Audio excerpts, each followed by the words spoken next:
आधी रात के समय सैम अपने दोस्त के घर पहुंचता है। उसका दोस्त शराब पीकर बेहोश हो चुका होता है और उसकी खूबसूरत जवान पत्नी अभी-अभी खाना खत्म करके सोने की तैयारी कर रही होती है। सैम इस मौके को देखकर उसके करीब आने की कोशिश करता है। यहीं से कहानी हमें कुछ साल पीछे ले जाती है। सैम एक औरत एलिस से बहुत पहले से प्यार करता था। एक दिन एलिस का पति मार्कस खदान में काम करते समय अचानक जमीन के नीचे फंस जाता है। सैम एलिस को अपनी कंपनी ले जाता है, लेकिन शुरुआत में उसे पूरी सच्चाई नहीं बताता। जब एलिस को पता चलता है कि उसका पति खदान में कहीं फंस गया है और किसी को नहीं पता कि वो कहाँ है, तो वो बहुत डर जाती है और घबराकर रोने लगती है। सैम उसे समझाने की कोशिश करता है कि मार्कस जरूर जिंदा होगा और वापस आ जाएगा, लेकिन एलिस गुस्से में सैम पर ही आरोप लगा देती है कि उसी ने मार्कस को खदान के खतरनाक हिस्से में भेजा ताकि वो मर जाए और सैम उसके करीब आ सके। सैम सफाई देता है कि ये सिर्फ एक हादसा है और उसने कभी अपने फायदे के लिए ऐसा कुछ नहीं किया। इस बीच रेस्क्यू टीम मार्कस को बचाने की तैयारी करती है और कुछ लोग खदान के अंदर जाकर उसे ढूंढने की कोशिश भी करते हैं, लेकिन खदान बहुत गहरी और खतरनाक होती है। वहां जहरीली गैसें होती हैं जिससे सांस लेना मुश्किल हो जाता है, इसलिए उन्हें वापस लौटना पड़ता है। दूसरी तरफ सैम पूरे समय एलिस के साथ रहता है और उसे समझाता है कि खदान में कुछ ऐसे सुरक्षित कमरे भी होते हैं जहां मजदूर खतरे के समय छिपकर खुद को बचा सकते हैं, और हो सकता है मार्कस वहीं हो। लेकिन एलिस किसी बात को सुनने को तैयार नहीं होती और बस यही कहती रहती है कि सैम किसी भी तरह उसके पति को वापस लाए। सैम उसकी हालत समझकर अपने बॉस से भी कहता है कि मार्कस को बचाने के लिए हर संभव कोशिश की जाए। वो एलिस को थोड़ा शांत करने के लिए एक खूबसूरत जगह पर भी ले जाता है, लेकिन उसका मन फिर भी शांत नहीं होता। घर लौटकर एलिस अपने पति के कपड़े देखकर और ज्यादा रोने लगती है। तभी कहानी फिर से एक फ्लैशबैक में चली जाती है, जहां मार्कस और सैम खदान में साथ काम कर रहे होते हैं और उसी समय एलिस वहां आती है। सैम पहली बार एलिस को देखता है और उसे देखते ही उसकी तरफ आकर्षित हो जाता है। दरअसल एलिस अपने पति को शॉपिंग के लिए ले जाने आई थी, लेकिन मार्कस व्यस्त था, इसलिए उसने अपने दोस्त सैम से कहा कि वो एलिस को ले जाए। रास्ते में सैम एलिस से पूछता है कि उसकी और मार्कस की अभी तक कोई संतान क्यों नहीं है। ये सवाल सुनकर एलिस असहज हो जाती है और उसे लगता है कि सैम के मन में कोई अजीब इरादा है। अगले दिन काम खत्म होने के बाद मार्कस सैम को अपने घर खाने पर बुलाता है ताकि वे साथ समय बिता सकें। सैम खुशी खुशी मान जाता है क्योंकि वो एलिस से फिर मिलना चाहता है।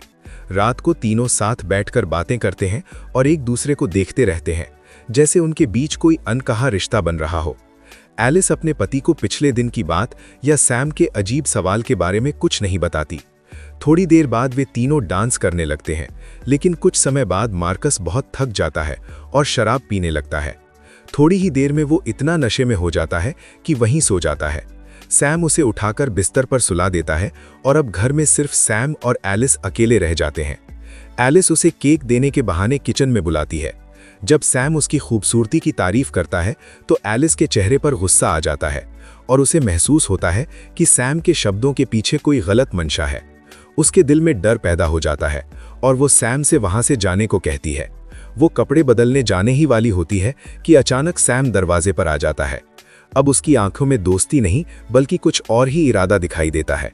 एलिस खुद को छिपाने की कोशिश करती है, लेकिन सैम उसके करीब आने लगता है और उस पल वो अपनी दोस्ती और मर्यादा सब भूल जाता है, जो किसी सच्चे दोस्त को कभी नहीं करना चाहिए। अगली सुबह सैम और मार्कस काम से लौट रहे होते हैं और एलिस उनका इंतजार कर रही होती है। एलिस सैम को इशारा करती है, लेकिन सैम उसे नजरअंदाज कर देता है क्योंकि मार्कस उसके साथ होता है। बाद में एलिस चाहती है कि सैम उसके घर आए, लेकिन सैम कहता है कि वो बाद में आएगा और वहां से चला जाता है। निराश होकर एलिस अपने पति के साथ घर लौट जाती है।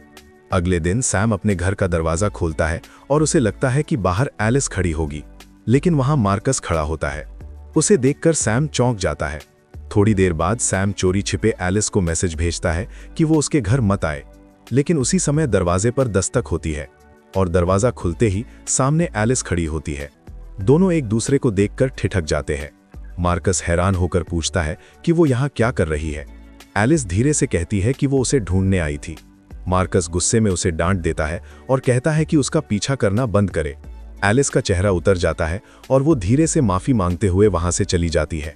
मार्कस उसकी तरफ शक भरी नजरों से देखता रहता है और अब उसके मन में दोनों के रिश्ते को लेकर संदेह पैदा हो चुका होता है। घर लौटकर एलिस बहुत दुखी होती है क्योंकि मार्कस ने उससे अच्छा व्यवहार नहीं किया। वो नहाते समय सब कुछ सोचती रहती है। थोड़ी देर बाद मार्कस आकर अपने व्यवहार के लिए माफी मांगता है, लेकिन एलिस कुछ नहीं कहती। जब मार्कस चला जाता है तो एलिस चुपके से घर से निकलती है और सैम से मिलने चली जाती है। पहाड़ी के पास खड़ी एक कार में सैम और एलिस की मुलाकात होती है। सैम उसे समझाने की कोशिश करता है कि इस तरह छिपकर मिलना ठीक नहीं है, क्योंकि अगर मार्कस को पता चल गया तो उसे शक हो जाएगा। लेकिन एलिस चुप रहती है। इसी बीच कंपनी में एक जरूरी मीटिंग बुलाई जाती है। अब सैम वहां सुपरवाइजर बन चुका होता है और वो सभी मजदूरों को काम के अलग अलग इलाके बांटता है। वो सबको चेतावनी देता है कि उस दिन खदान में एक बड़ा धमाका किया जाने वाला है, इसलिए सभी को बहुत सावधानी से काम करना होगा। लेकिन उसी समय वो चुपके से एलिस को मैसेज भी भेज देता है कि वो उससे मिलने आए। दूसरी तरफ मार्कस काम पर जाने के लिए तैयार हो रहा होता है। सैम जानबूझकर उसे खदान के सबसे गहरे और खतरनाक हिस्से में काम करने के लिए भेज देता है, क्योंकि उसके मन में एक बुरी योजना होती है। वो चाहता है कि मार्कस वहीं फंस जाए ताकि वो उसके घर जाकर उसकी पत्नी के साथ समय बिता सके। उसी समय सैम के फोन पर एलिस का मैसेज आता है, जिसमें वो उसे अपने घर बुलाती है। जब सैम वहां पहुंचता है तो दोनों एक दूसरे को देखकर खुश हो जाते हैं और कुछ देर तक बिना किसी डर के साथ समय बिताते हैं। लेकिन तभी सैम को कंपनी से फोन आता है। फोन पर एक कर्मचारी बताता है कि खदान में धमाके के बाद मार्कस से संपर्क टूट गया है और किसी को नहीं पता कि वो कहां फंसा हुआ है। ये सुनते ही सैम का चेहरा पीला पड़ जाता है और वो तुरंत वहां से निकलने की तैयारी करता है। एलिस उससे पूछती है कि क्या हुआ और चाहती है कि वो थोड़ी देर और रुके, लेकिन सैम बिना सच बताए जल्दी से वहां से चला जाता है।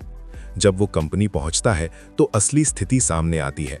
सभी मजदूर खदान से बाहर आ चुके होते हैं, लेकिन मार्कस कहीं दिखाई नहीं देता। सैम को समझ आ जाता है कि मार्कस अभी भी खदान के अंदर गहराई में फंसा हुआ है और उसकी हालत बहुत खराब हो सकती है। बाहर बहुत से पत्रकार भी इकट्ठा हो चुके होते हैं और सैम मुश्किल से उनसे बात कर पाता है, क्योंकि उसके मन में यही डर होता है कि वो एलिस को ये खबर कैसे बताएगा। कुछ देर बाद वो एलिस के घर पहुंचता है। एलिस दरवाजा खोलती है और सैम की आंखों में डर साफ दिखाई देता है। कांपती आवाज में वो बताता है कि मार्कस कोयले की खदान में फंस गया है और उसकी हालत गंभीर हो सकती है, लेकिन रेस्क्यू टीम उसे बचाने की पूरी कोशिश कर रही है। सैम एलिस को अपने साथ कंपनी ले जाता है, जहां वो उसे मेजर सीकस से मिलवाता है। सीकस उसे समझाते हैं कि खदान में मार्कस किन जगहों पर फंसा हो सकता है। कई घंटे तक मजदूर खदान के अंदर मलबा हटाते रहते हैं, लेकिन मार्कस का कोई पता नहीं चलता। थककर और निराश होकर सैम घर लौट जाता है। थोड़ा आराम करने के बाद वो फिर एलिस के घर जाता है और कार में बैठकर सोचता रहता है कि उससे क्या कहे। उधर एलिस भी कई दिनों से सो नहीं पा रही होती, क्योंकि उसके पति के गायब होने के बाद से वो बेहद बेचैन है। सैम उसे बताता है कि अभी तक मार्कस का कोई पता नहीं चला है, और ये सुनकर एलिस चुप हो जाती है। अगले दिन कंपनी नई मशीनें लाकर खोज अभियान तेज कर देती है। सैम एलिस को लेकर फिर उसी जगह जाता है। दोनों के बीच गहरी खामोशी होती है, क्योंकि अब एलिस को भी सैम पर शक होने लगा होता है। आखिर वो हमेशा उसके पति के साथ ही काम करता था। खदान पहुंचने पर कंपनी के लोग एलिस को बताते हैं कि अगर मार्कस अभी भी अंदर जिंदा है तो कुछ ही घंटों में उसे बचाया जा सकता है। थोड़ी देर बाद एलिस को एक माइक्रोफोन दिया जाता है ताकि उसकी आवाज खदान के अंदर तक पहुंच सके और अगर मार्कस उसे सुन ले तो कोई जवाब दे सके। उसी समय सैम थोड़ी दूर बैठा बहुत परेशान दिखाई देता है। धीरे धीरे रात हो जाती है, लेकिन खदान के अंदर से कोई आवाज नहीं आती। सैम टीम से और जानकारी लेने की कोशिश करता है, लेकिन उसे भी कोई पक्की खबर नहीं मिलती। उसके मन में अब ये डर बैठ चुका होता है कि शायद मार्कस अब जिंदा नहीं है, लेकिन वो एलिस को सच बताने की हिम्मत नहीं जुटा पाता। तभी एलिस गुस्से और दर्द से भरी आवाज में सैम का सामना करती है और कहती है कि सुपरवाइजर बनकर उसने अपने अधिकार का फायदा उठाया और जानबूझकर मार्कस को खदान के खतरनाक हिस्से में भेजा ताकि वो उसके साथ हमेशा के लिए रह सके। इस बार सैम के पास अपने बचाव में कहने के लिए कोई शब्द नहीं बचते, क्योंकि एलिस की बात सच होती है। उसी रात कंपनी के प्रमुख को एक मजदूर का फोन आता है जो बताता है कि 30 मीटर से ज्यादा नीचे खुदाई करना लगभग असंभव है, क्योंकि वहां एक बहुत बड़ी चट्टान आ गई है और नीचे का वातावरण इतना खतरनाक हो गया है कि सांस लेना भी मुश्किल है। ये सुनकर कंपनी का प्रमुख मिशन रोकने का फैसला कर लेता है, क्योंकि वो और लोगों की जान जोखिम में नहीं डालना चाहता। लेकिन डिप्टी मेजर केयर्स एक दूसरी जगह सुझाते हैं जहां उन्हें लगता है कि मार्कस फंसा हो सकता है। वहां खोज शुरू करने की तैयारी की जाती है।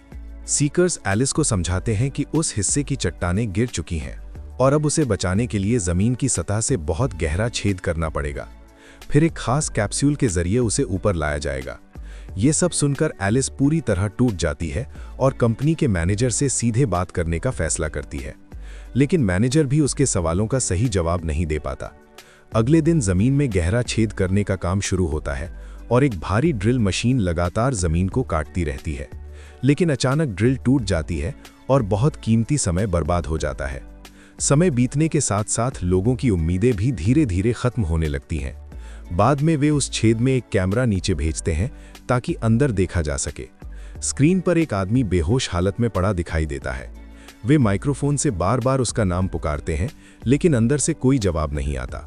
फिर एलिस को भी बोलने के लिए कहा जाता है, लेकिन उसका भी कोई असर नहीं होता। नीचे सब कुछ खामोश रहता है। दिन गुजरते हैं, फिर हफ्ते बीत जाते हैं, लेकिन मार्कस की तरफ से कोई जवाब नहीं आता। और इसी रहस्यमयी और दुखद मोड़ पर इस कहानी का अंत हो जाता है। दोस्तों, अगर आपको मूवी पसंद आई हो तो चैनल को सब्सक्राइब जरूर कर लें। मिलते हैं अगली मूवी के साथ। धन्यवाद।